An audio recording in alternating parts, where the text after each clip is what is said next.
Good evening, everybody. My name is Bishop James Conley, the Bishop of the Diocese of Lincoln, and I welcome everyone this evening to this annual pro-life banquet. It's the 50th annual Celebration of Life banquet by the Nebraskans Embracing Life. And this evening, in a particular way, we are honoring Bishop Fabian Bruskewitz, who will receive the Lifetime Achievement Award. Bishop Bruskewitz is the 8th bishop of the Diocese of Lincoln, and he served here from 1992 to 2012. And during those 20 years of Episcopal leadership, Bishop Bruskewitz prioritized Catholic education, Catholic health care, Catholic social services, vocations, and many other great issues. But probably most importantly, he was known nationally for his outstanding pro-life leadership. In fact, in 2013, Bishop Bruskewitz was honored by Human Life International with the esteemed Cardinal von Galen Award. And on that occasion, I wrote in my column for the Southern Nebraska Register these words: "Throughout his priesthood, he has demanded justice for the unborn. Bishop Bruskewitz thinks clearly and precisely, and he expects others to do the same. If a hospital or a university or a political leader claims Catholic identity, Bishop Bruskewitz expects them to act like a Catholic person or a Catholic institution.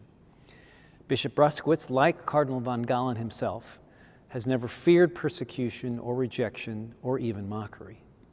He stood for the truth, and most especially for the unborn, because that's what the Lord asks all of us to do. In so many ways, I'm honored to follow Bishop Bruskewitz as the 9th Bishop of Lincoln. But this is particularly true with regard to his pro-life convictions. I pray regularly that I might be the same kind of witness to the dignity and sanctity of human life that Bishop Bruskewitz is.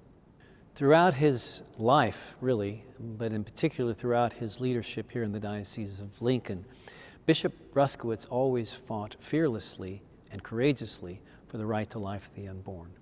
In fact, way back in 1999, he said prophetically at a pro-life banquet here in Lincoln, quote, "Even if Roe versus Wade, for example, were to be overturned, although it does not seem likely in the near future, there would still be a very necessary battle in each of the 50 states. We know already now that many states are dedicated to the culture of death and to its principles and purposes. It would be more than optimistic to assume that it would be an easy task to struggle in each individual state legislature for the right to life of the unborn. I think that we can surmise that there would be continuing and unending struggle, at least through the coming decades in that regard." Well, how prophetic were these words by Bishop Bruskewitz in 1999, because this is precisely where we find ourselves today. With the fall of Roe versus Wade by the Supreme Court's decision in the Dobbs case, we are now fighting this battle out state by state. And we know that we've lost in a number of states recently. And here in Nebraska, we have an opportunity to reverse that trend, because in our own state, there is proposed a ballot initiative which would enshrine the right to abortion in our state constitution throughout all 9 months. We must defeat this bill. We must get everybody to go to the polls in November so that this does not happen here in the state of Nebraska.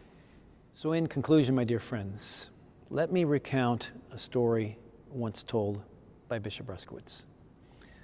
A wise man once said that when we appear before the judgment seat of Jesus Christ, he will look at us very carefully and ask, "Where are your scars?" If we respond that we have no scars, he will then reproach us and say, "Was there nothing worth fighting for?" Bishop Bruskewitz has those scars.